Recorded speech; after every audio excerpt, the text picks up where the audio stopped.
The sex life of Tudors. During the Tudor era, attitudes towards sex were complex and often contradictory, influenced by both religious doctrine and medical beliefs. For kings and queens, the imperative to produce heirs was not merely a matter of personal preference, but a vital duty to ensure the continuation of the royal lineage. Henry VIII in particular understood the significance of this responsibility, being the sole surviving son of his mother, Elizabeth of York, who had borne 8 children, but only 3 survived by 1509. Thus, the pressure was on Henry and his new wife, Catherine of Aragon, to produce children, particularly a son, to secure the Tudor dynasty's future. So what were the rules of the sex life of Tudors? Go forth and multiply, especially if you're a king. For kings and queens, having children was not just a moral duty, but crucial for keeping the royal family line going. Henry VIII understood this well. His mother, Elizabeth of York, had 8 children, but only 3 were alive by 1509, and Henry was the only surviving son. It was vital for the Tudor dynasty that he and his new wife, Catherine of Aragon, have children, especially a son. However, things did not go smoothly at first. Catherine miscarried a daughter in January 1510 and had a false pregnancy by May 1510. She gave birth to a Prince of Wales in January 1511, but he died within 2 months. By their first anniversary, royal advisers were already worried about Catherine's fertility. Her own ambassador blamed her excessive fasting for her irregular menstruation. In cases of infertility, women were often blamed. However, popular medical texts stated that infertility could be due to either the man or the woman. They suggested men could improve their potency by eating foods like onions and parsnips, while women might need treatments like pessaries or fumigants for a dry or slippery womb. Only have sex within marriage. The Church allowed sex only within marriage, primarily to have children. In 1509, getting married was simple. A man and a woman exchanged vows in front of a witness and then consummated their marriage. For example, one 15th century couple got married while milking a cow by Beverley Gate in Hull. Because of this informal process, some unions were later denied by one party, turning legitimate marital sex into illegal fornication. Henry VIII's friend Charles Brandon was notorious for his actions in this regard. He first married Anne Brown in a questionable ceremony, only to leave her after she had his daughter. He then married Anne's aunt, who was 20 years older, and spent 2 years taking her wealth before annulling the marriage and returning to Anne. All of this was legally acceptable.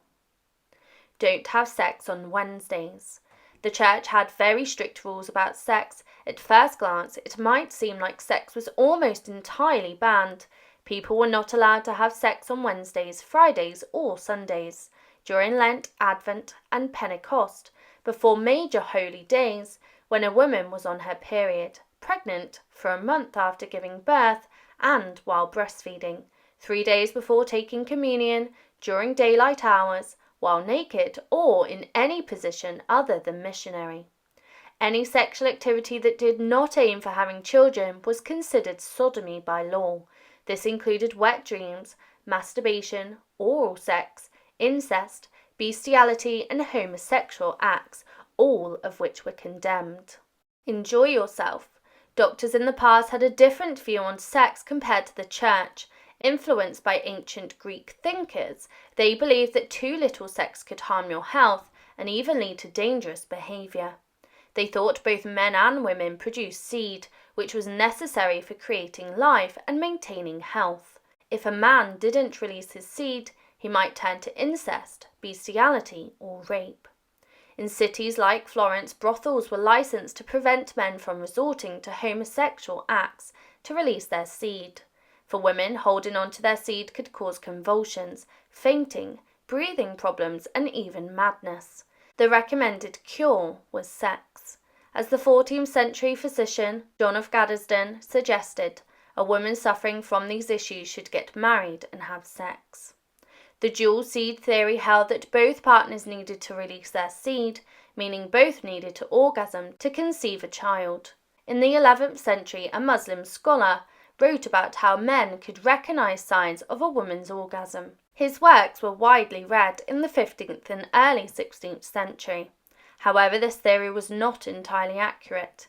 In medical terms, any vaginal emission was considered seed, so while sex was thought to be good for women's health, their pleasure was not the main focus. But not too much fun.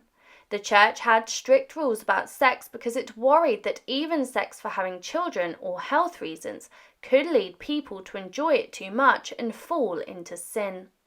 The 15th century mystic Margery Kempe was so troubled by the pleasure she got from marital sex that she asked her husband to live without it, fearing that their intense enjoyment displeased God.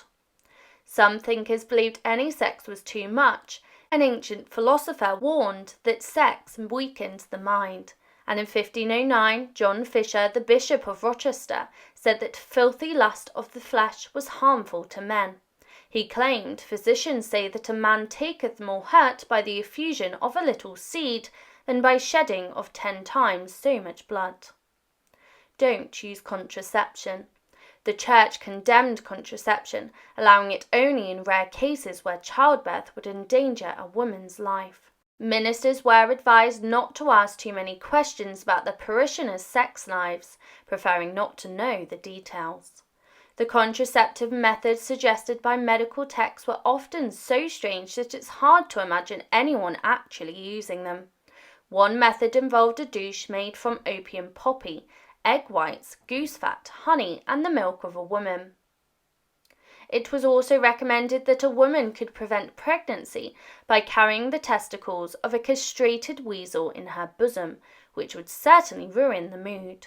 Use prostitutes. Surprisingly, the Church often turned a blind eye to prostitution. It was argued that if a man was going to have sex for reasons other than procreation, it was better to do so with a prostitute, who was already considered corrupted, rather than his wife. Some towns even officially sanctioned prostitution, and in Southampton, Board of the Stews, a brothel owner or pimp was an official title. The city of Sandwich regulated a house for common women where prostitutes worked. Southwark, outside London, was a 16th century red light district, and the Bishop of Winchester personally owned 2 of the dozen brothels there.